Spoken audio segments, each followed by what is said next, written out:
Here, wide receiver Jaheim Walters, the Demons getting ready to play Lamar in the home opener. Jaheim, it's going to be your first home opener out there in uniform.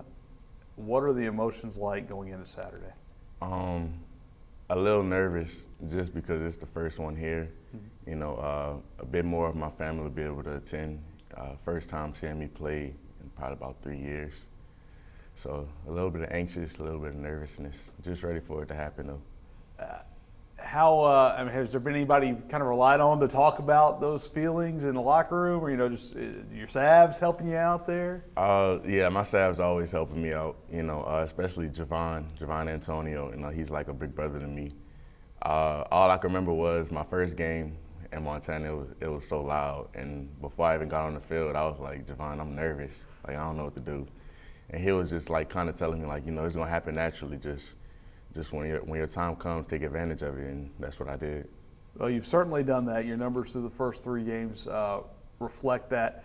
But let's go back. You signed here the first couple of seasons. You weren't able to get on the field, but you stuck with it. What was the impetus, the reason for staying with it? I mean, is that just kind of something is that who you are? Is that reflective of your personality? Yes, sir. It's reflective of my personality, but honestly, it's been a lot of times where I just wanted to give up. And I wanted to quit football, but nobody really knows that. I really want to thank Coach Lockett. I really think if it wasn't for Coach Lockett, I probably would have been back home by now. Just because throughout these past few years, I've been in a really low spot, and he's been like that shoulder I could lean on. Was he one that recruited you out of New Orleans? Was Yes, he sir. your primary recruiter? Yes, sir. So that bond started then, I would assume. Mm-hmm. And it's just grown since then? I mean, it's just grown since then, especially because he was also coached by one of my coaches in high school. He coached him in arena football. Okay. So having that connection there also helps too. What has there been maybe one or a couple of pieces of advice that he's given you that really, that maybe you say to yourself every day or that really stick out to you? Don't be afraid to ask for help, and don't be afraid to talk to somebody, because I say my first year when I got here, I was going through a lot of stuff and I had a lot of bad thoughts, and I was scared to talk to anybody because I was scared to hear what they would think about it, because majority of the stuff that I was dealing with, I'm not sure how many people had to go through the same things, and I was really nervous about what others would think about me. When did you feel it was okay to ask for help, or was there something that maybe Coach Lockett said, or someone that said something that the kind of an aha moment that it's okay to be not okay?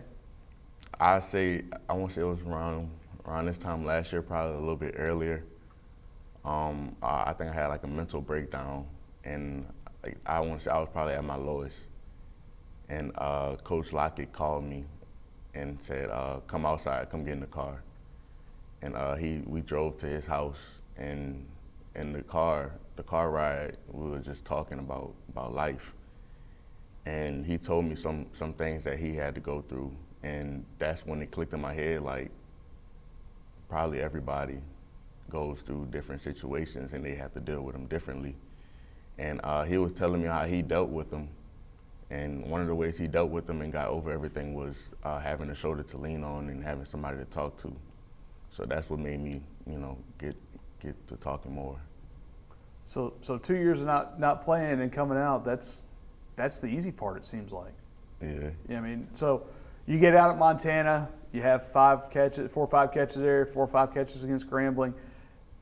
Was there a point, or I guess I can ask, is the football field a safe haven for you? I'd say a little bit, just because my first 2 years of not me not playing and me having these mental health issues at the same time, football was supposed to be like my safe haven. But when I got here, I couldn't get on the field, so obviously, my safe haven turned to just different things. So like music and just being by myself. So I can say it's starting to turn back towards the football field. Place where you can have fun. Yes, sir. And it's fun getting out there and performing, isn't it? Yes, sir. For you, I mean, when you look toward now getting to play in front of your family, you said 3 years since they've seen you play.